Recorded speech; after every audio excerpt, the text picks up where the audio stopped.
પાડીના ડુમલાવ ગામે નવા બનાવેલ રસ્તા ઉપર માટી ભરેલ હાઈવા ડમ્પર પસાર થતા રોડને નુકસાન અંગે કલેક્ટરને રાવ। રસ્તો સાંકડો હોવાથી મોટા વાહનો ઓવર સ્પીડમાં પસાર થતા અકસ્માતનો ભય હોવાનું જણાવતા ગ્રામજનો પાડી તાલુકાના ડુમલાવ ગામમાં ગ્રામ પંચાયત દ્વારા બનાવવામાં આવેલા નવ રસ્તા ઉપર મોટા વાહનો પસાર થઈ રહેલા નુકસાન અંગે કલેક્ટરને રાવ કરી હતી। ડુમલાવ પંચાયતે કરેલી રજૂઆતમાં જણાવ્યું હતું કે હાલમાં ડુમલાવ ગામે વમણફળિયા ખાતે માટી નાખવાનું કામ ચાલુ છે અને ગામનો રસ્તો નવો બન્યો છે।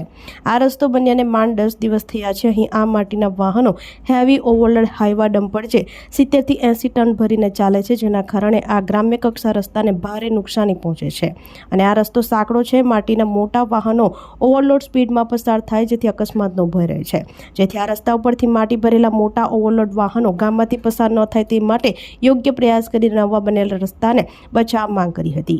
આ અરજી ગ્રામસભામાં લઈ જરૂરી કાર્યવાહીની માંગ કરી છે। અગાઉ 5 જૂને પણ ડુમલાવ ગ્રામ પંચાયત દ્વારા કલેક્ટરને રજૂઆત કરાઈ હતી, પરંતુ હજુ સુધી કોઈ ખાસ કાર્યવાહી કરવામાં આવી નથી હોવાનું જાણવા મળ્યું હતું। મારું નામ છે રોહિતભાઈ રામભાઈ પટેલ, હું ડુમલા ગામનો રહેવાસી છું।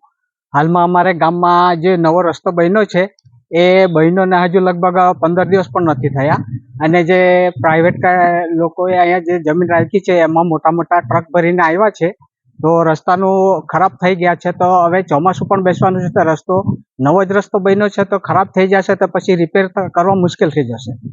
એટલે અમે ગામ લોકોએ બધા ભાઈઓ બહેનોએ વિચાર કર્યો કે ગામ સભા જે આવી એમાં અમે સરપંચશ્રીને જણાવ્યું એ હિસાબે આ કાર્યવાહી થઈ છે।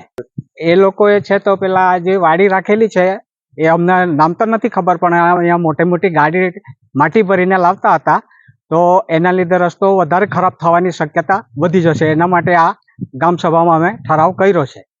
હાલમાં જે પરિસ્થિતિ જોઈએ તો હાલમાં એ લોકોએ આ ઠરાવ કર્યા પછી એ લોકો મોકૂફ છે। હાલમાં અમે આશા તે જ રાખીએ કે અમારે તો સરપંચશ્રીને અમે કહ્યું છે કે આપણે આગળ પડીને જો તમે આ કાર્યવાહી કરી છે તો બને ત્યાં સુધી હવે નવો રસ્તો નહીં થાય ત્યાં સુધી આપણે તો બહુ મુશ્કેલ પડી જશે અને જે રસ્તો બન્યો છે એને સાચવવાની ગામ લોકોની પણ ફરજ છે અને સરપંચની પણ ફરજ છે। આપણી સંકલ્પ ન્યૂઝ ચેનલને સબસ્ક્રાઇબ અને લાઇક કરો, બેલ આઇકન દબાવો જેથી આવનાર ન્યૂઝ અપડેટ્સની નોટિફિકેશન આપના મોબાઈલ પર સૌથી પહેલા પહોંચે। Like, subscribe and share the video.